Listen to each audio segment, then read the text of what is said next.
In just a moment, you'll hear James Stewart as the six-shooter, just one of the many great stars brought to you Sundays on NBC. Every Sunday, hear Hume Cronin and Jessica Tandy in The Marriage, Sir Laurence Olivier on Theatre Royal, Lawrence Tibbett with the Golden Voices, Helen Hayes, Frederick March, Rex Harrison, and Lily Palmer on the NBC Star Playhouse. All of them heard only on NBC. James Stewart as the six-shooter.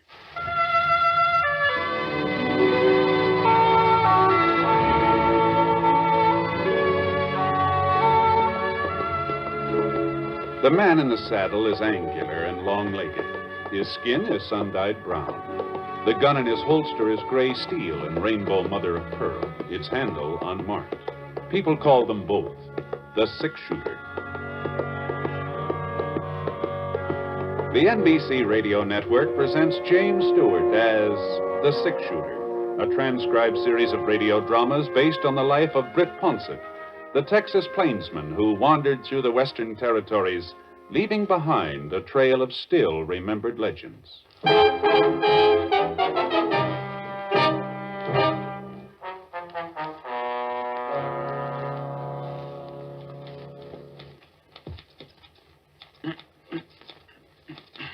How's that, Alf? Short enough for you? I asked you if it was short enough for you. Well, give me the mirror so I can take a look.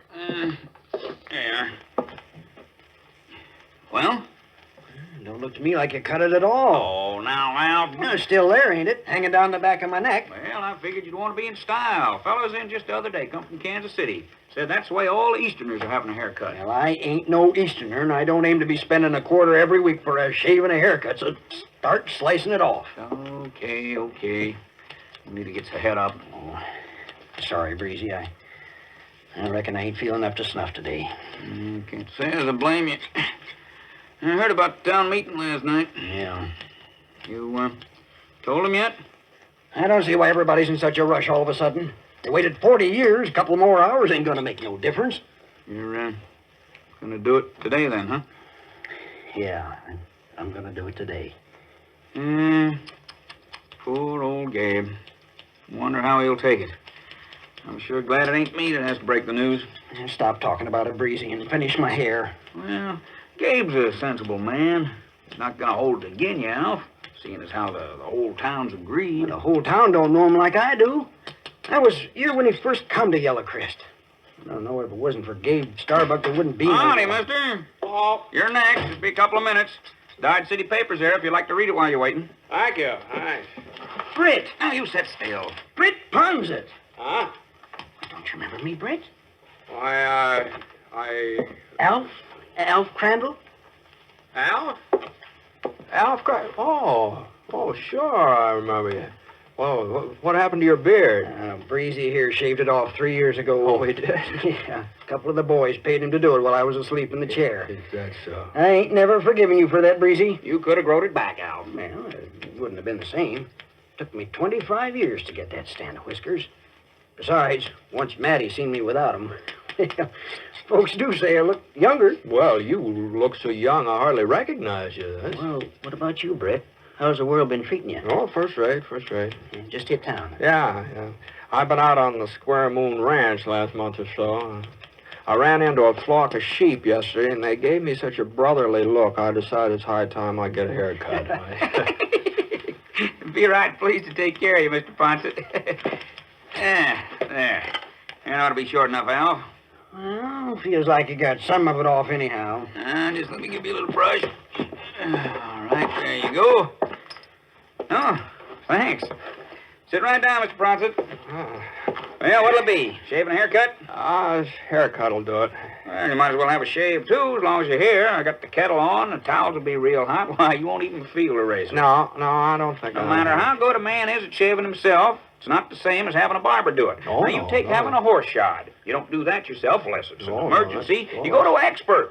Well, sir, it seems to me a man's face ought to be as important as his horse. Yes, but it seems to me that when a fellow wants to get a... All right, Breezy. You can give me a shave, too. Yes, sir, Mr. Ponset. Yes, sir. I'll just trim some of this hair off while the water's warming up. You gonna be around town for a spell, Britt? Just overnight, Alf. I'm due back to Square Moon tomorrow. Well, I'd sure like to stay and chew the fat, but I'm due over to Gabe Starbuck's office. Oh, say, how is he? Hmm? Gabe. Gee, I haven't seen hide nor tail of him. Must be over 4 years. Oh, that's right. You and him used to be real good friends, didn't you? Oh, we sure did. It was Gabe Starbuck gave me my first pony. Well, as a matter of fact, he's aging, Britt. He's aging fast. Oh, I'm sorry to hear that. He's not down sick, is he? No, Gabe wouldn't let himself get down no matter how he felt. Uh-huh. What's he up to nowadays? Same as ever. Well, you mean he's still sheriff? Yeah, he's still sheriff. At least he is today. Oh? Truth is, we had a meeting just last night. Decided the town's got to have a new sheriff. And that's what I'm going over to talk to Gabe about now. Uh-huh. You don't want it too short, do you, Mr. Ponset? Fellow's in from Kansas City the other day. Says back there folks ain't cutting their hair so short anymore. Well, He says that- you better trim it pretty close, Breezy. I may not be in a barbershop again for quite some time, you know. Whatever you say. Appears to me people around here don't want to be in style. Nobody wants to get rid of old Gabe, Britt. But the town's changed. Well, we got near 700 people living here now. That many? Yeah, there's a new bank, too. Maybe you saw it. Yes, I did, yes. Not doing very good, though. Folks are afraid their money won't be safe. Oh, we haven't had any robberies, not for quite a spell. As long as Gabe's sheriff, well, there's not much he could do to stop an outlaw if one did happen to come our way. You know, old Gabe being so old and all. Mm-hmm, yeah. Doggone it, Britt. We all realize that we owe him an awful lot. He cleaned up Yellow Crest. Made it possible for decent people to live here. Of course, that was 40 years ago. Things are a lot different now. We gotta have us a new sheriff, that's all. Mm-hmm. Does Gabe know you're planning on replacing him? No, we ain't told him yet, but can't put it off much longer. I see. It's gonna hurt him pretty bad, isn't it? Well, how would you feel if it was in your place? You give your life to a town, your whole life, and they say, we're sorry, but we gotta put you out to pasture. You're too old. Mm-hmm. Well, maybe if he was to have a deputy. Well, we talked about that. Town ain't rich enough to afford 2 salaries. Mm-hmm. Well, Gabe's got a good, sensible head on his shoulders. That's what I said, Mr. Ponset. That's just what I said. He probably won't like the idea of losing his job, not at first, but he'll see that you don't have much choice in the thing. Now, you just lean back. That's better. And be sure and tell me if this towel's too hot. Ooh. Little warm? I guess I can stand it. I'm real glad you don't think we're being too hard on Gabe, Britt. Say, that gives me an idea. Well, seeing as how you understand the predicament we're in, about Gabe, I mean, maybe you wouldn't mind sort of preparing him? No, wait, just a minute, Alf. Now, your old friend, you said so yourself. It'll be different having the news come from you. No, it's none of my concern. Here's another towel, Mr. Ponset. Now, just lean back. You're going to be seeing him anyway, Britt. Now, all you have to do is kind of lead the conversation around to him retiring, you know, lay the foundation, and then later on, when everything's getting... I won't do it, Al. I won't do it. Now, you're just wasting your breath. You just... How in thunder am I going to get this lather on, Mr. Ponset, if you keep moving around like I'm that? only asking you to talk to Gabe because, well, I'm apt to say the wrong thing. You know me, Britt, always putting my foot in my mouth. And I'll hold still. Now, Al, I tell you, you're not going to put... Your own fault, Mr. Ponset. Now, I told you to keep quiet. Please, he's right. Just sort of take it easy, Britt, while I sort of explain what I had in mind. And then if you still aren't willing...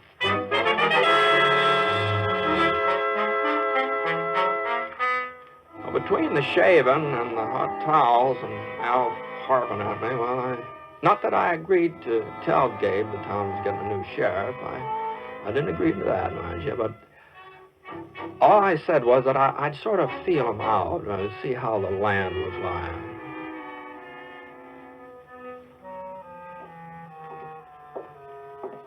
Anyway, about 20 minutes later, I was coming along the boardwalk heading for Gabe's office.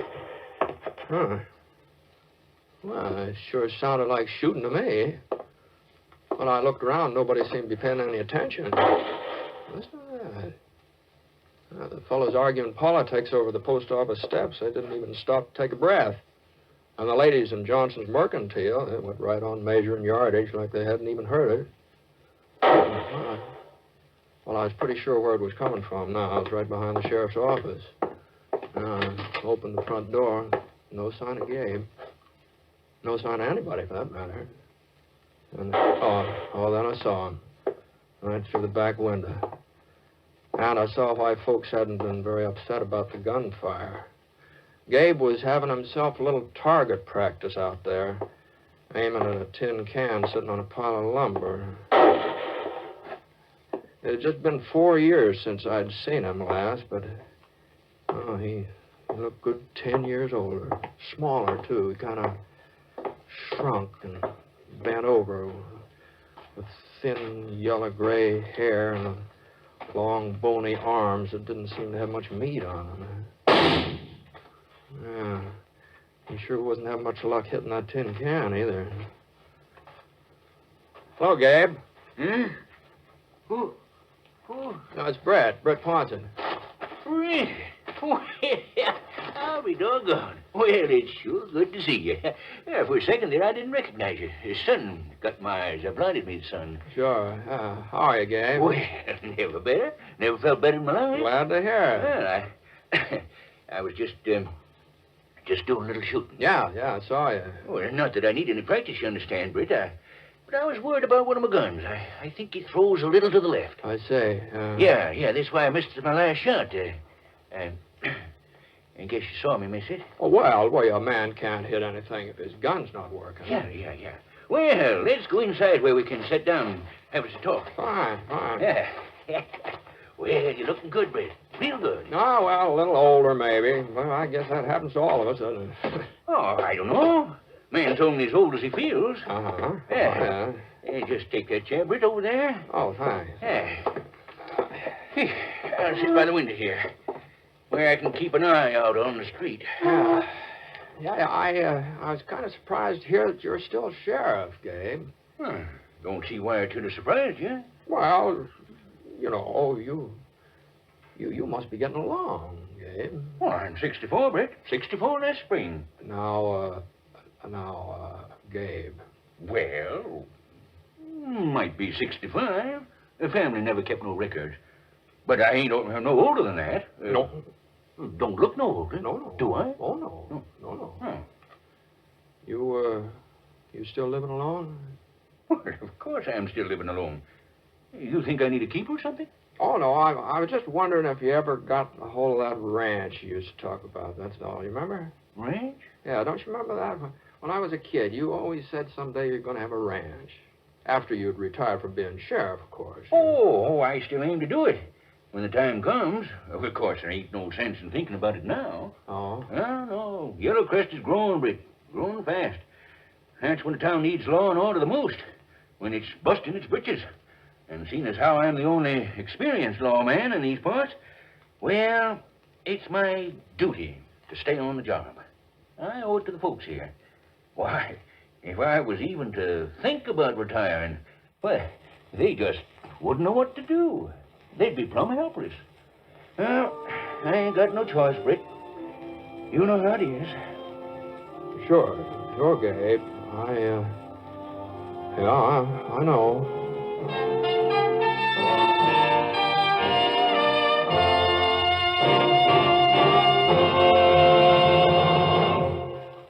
We'll return to James Stewart as the six-shooter in just a moment.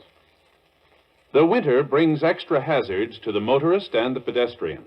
Longer hours of darkness, poor visibility caused by snow, rain, and fog, and slippery streets call for extra caution. The National Safety Council urges that for safety, every motorist should always adjust speed to road and weather conditions. Keep the windshield clear. Never slam on your brakes if the road is wet or slippery. Pump them slowly to slow down or stop. Use tire chains on snow and ice. And keep a safe distance between your car and the one ahead. Guard against that one accident that might take your life or ruin it.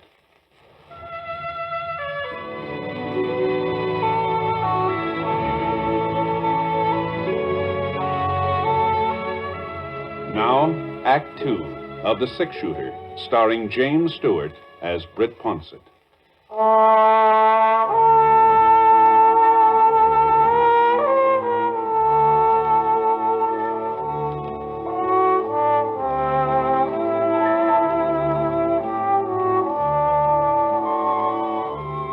We had a long talk, Gabe and me, sitting there in the office watching the wagons creak along outside the window.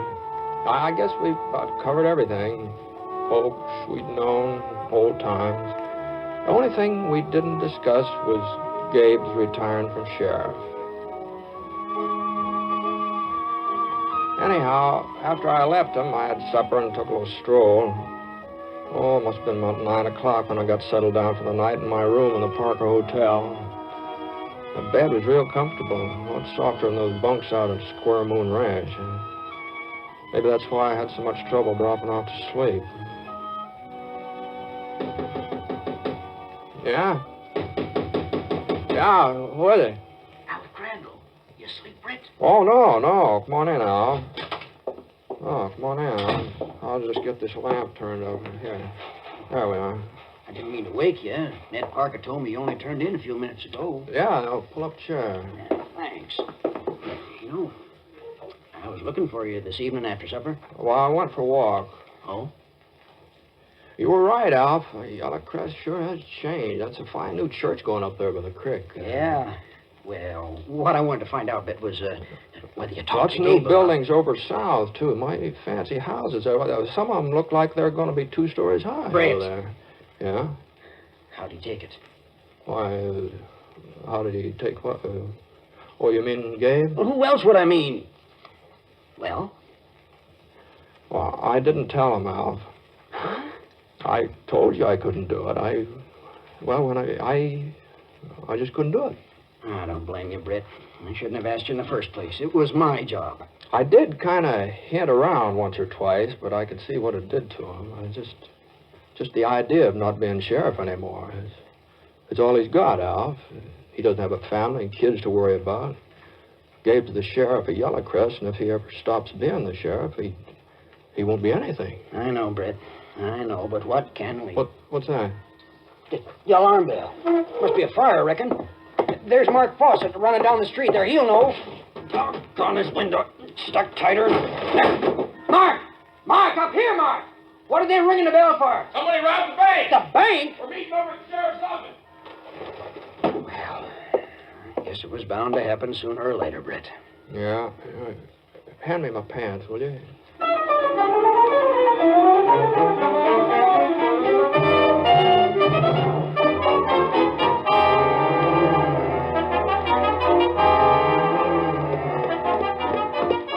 The bell was still ringing when Alf and I rode up to Gabe's office. Everybody in town must have heard of it by now. There were 10 or 12 men standing around the streets, others coming up from all directions. Gabe was standing right by his horse, right in the middle of things, taking charge. Well, there wasn't much doubt about it. He was still sheriff of Yellow Crest. Britt, you boys know Britt Ponset, don't you? Yeah, what happened, Gabe? Well, it was just an accident. I seen him. An accident, pure and simple. They was riding out of the alley from behind the bank, giving the horses a spur. Couldn't get a look at their faces, but the way they was riding, that made me suspicious. Uh-huh. So I thought maybe I ought to see if everything was all right at the bank. Went around to check. Back door was broke open, wide open. People scattered around inside. Jim Waterby's over there now trying to find out how much they took. Didn't try to follow them, the outlaws. Well, they was gone before I knew they was outlaws. Before I knew for certain, that is. But I seen which way they headed. East. That don't make sense, Gabe. They'd have to cross the Salt Flats if they went east. Sure they would. That's the way they went. Right toward the flats. You must have been seeing things. Man, to be a fool to strike out that way. 200 miles without a water hole. Oh, I bet they turned off, went up in them hills. Well, I'm the one who seen them, ain't I? $2,500, Gabe. That's what they stole. Oh, that's so, Jim. Sack of gold and a sack of currency. 2,500 as close as I can figure it. Yeah, boys. Let's see if we can pick up the trail. Easy, Rusty, easy. Still determined to chase them out onto them flats. Yeah, we want to catch him, don't we? If we do, we got to use our heads, Gabe. Men smart enough to rob that bank ain't going to take a chance on dying out there in that salt. They go for the hills. Mark is right, Gabe. You tell me I can't believe my own eyes. Well, it was pretty dark. Maybe you got confused. Maybe it looked like they was heading east. Now, we're only wasting time arguing with him. Let's go. I'm the sheriff of Yellow Crest. I'm running this posse, ain't I? Gabe, we're riding toward the ridge. All right. Come on, Rusty. Come on. Gabe! Hey, Gabe! You can't stop him, Britt. When he gets his mind set, nobody can stop him. Guess this just proves we was right about Gabe. He ain't up to the job of being sheriff no more. I guess you're right, sure. Okay, boys, I'll lead the way. Hey, come on. This, Britt. No, you got enough man without me. Sort yourself. I watched them winding along toward the rise of the purple hills west of town. After a couple of minutes, the night swallowed them up, and the hoofbeats trickled off into silence. All right, Scar, come on. I turned Scar east. It wasn't like Gabe to be stubborn about something as important as a bank robbery. Oh, I'll grant you, it didn't seem very sensible for a couple of bandits to take off across the salt flats. And Gabe's eyesight wasn't what it had been once, of course, but I just couldn't believe he'd be dead wrong. Scar threw up his head when the smell of salt hit his nose. He sure didn't like the idea of walking out into it. Easy, boy, easy now, easy now. We're not going very far. Come on now. Nothing but white as far as you could see. Stretched out taut like a cavalry blanket. White salt picking up the moonlight and bouncing along ahead of us. The funny thing, though, there was only one set of hoof prints out there on the flats. Well, about 10 minutes later, I spotted Gabe. Whoa, boy, whoa, boy. He wasn't riding very fast, so I slowed up. I figured it was just as well Gabe didn't see me. I didn't want him to think that I'd tagged along because I was worried about him, you know. And then the darndest thing happened. He swung his horse around and started backtracking. Here, boy, come on. I eased Scar over behind a couple of gray boulders so we'd be out of sight, and Gabe came right toward us. At first, I thought he knew where we were. Then he turned his horse again and walked him out in the salt. For a couple of minutes, I couldn't figure out what he was up to. It seemed to me like he was just wandering around, no purpose at all. And then the next thing that happened was even stranger yet. Gabe jerked his gun out of his holster and he began firing. But he wasn't aiming at anything. As far as I could see, he was just shooting up into the sky. Yeah, he left off 2 or 3 more shots and wheeled around and galloped past me on his way back to town. And I saw him reach in his saddlebags and bring out a couple of cloth sacks and hook them over his saddle horn. They were the kind of sacks banks used for carrying money. Well, there just wasn't any doubt about it now. The story of that bank robbery was something Gabe had made up out of whole cloth. Oh, somebody had broken into the bank, all right. Well, it wasn't an outlaw, though. It was Gabe. Well, I waited maybe 15 minutes, and then I heard the alarm bell start off again.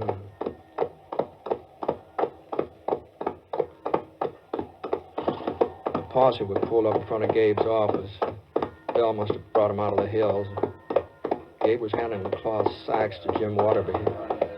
I pulled up just in time to hear the tail end of what he was saying. I ain't sure I hit him, you understand. This gun of mine's been thrown a bit to the left lately.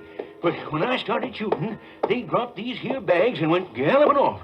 By the time I stopped to pick up the money, I reckon that's what's in them, well, them outlaws was just plumb out of sight. Yes, sir. I figured there wasn't much need of chasing them no further. Like as not, they'll never make it cross the salt anyway. Now, you did right, Gabe. Yeah. And it looks like it's all here.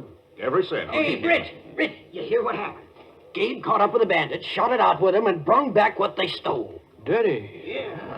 That don't seem possible. Them having a head start and all. Well, you know Rusty when I give him his head. Well, maybe the bandits was lost. Maybe they didn't know about them flats. Yeah, I reckon they didn't. I reckon that's it. If they knew where the bank was, they'd know about that salt. Yeah, that's right. What are you getting at, Mark? I don't know. There's something funny about this. There's 2 of them, you said, huh? Yeah, that's right. 2 of them against you? Well, what's so funny about that? Many's the time I shot it out with more than 2 men. Let's ride out there, boys, and have a look around. Well, whatever you say, Ma. Sure. Hold on a minute. I think maybe I can save you a trip. Huh? The fact is, I was following Gabe. Yeah, I followed him right out on the flats. What? Oh, I know you didn't see me, Gabe. I was behind you, but I could see you just plain as day. Now, Britt, you gotta let me... You mean you seen the gunfight, too? Listen to me, Britt, listen to me.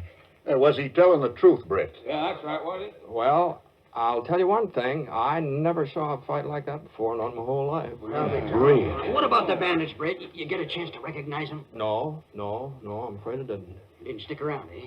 Once Gabe started shooting? No, Well, as a matter of fact, when Gabe was through shooting, well, it was like they hadn't even been there. No. I'll be darned. Mm-hmm. That's what it was, all right. Just like they hadn't been there at all.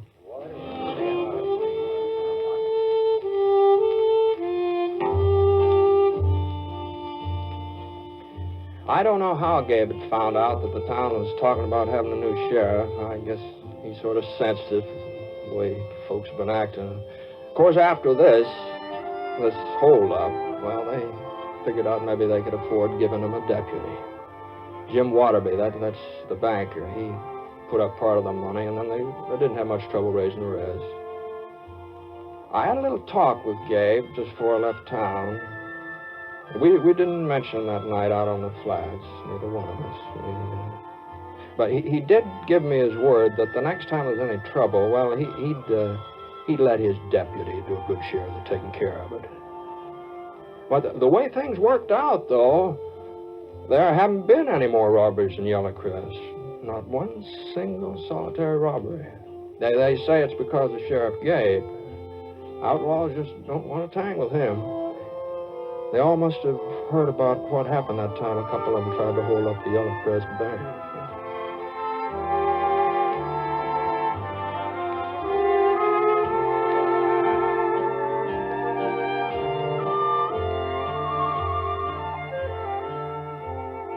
I wonder if you really know how much good you're doing every time you buy Christmas seals. Well, let me tell you something. Something I think will amaze you. It's simply this. Over 6 million lives have been saved in the fight against tuberculosis since the first Christmas seal was sold. In other words, what you actually buy when you buy Christmas seals is priceless protection for yourself, your family, and your community. So, please answer your Christmas seal letter today.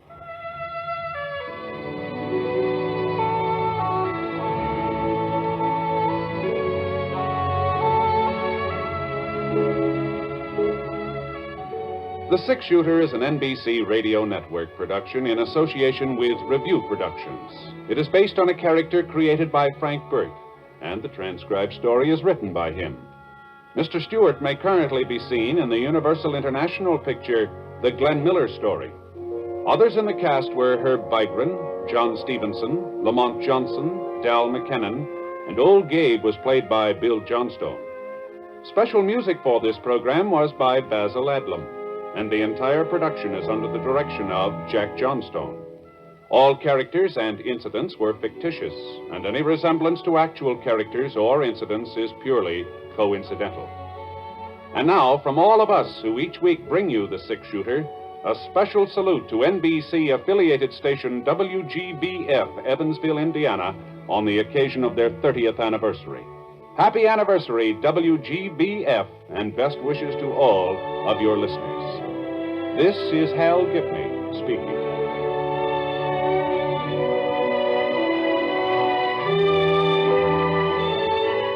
Tonight, hear Lily Palmer and Rex Harrison in the NBC Star Playhouse on the NBC Radio Network.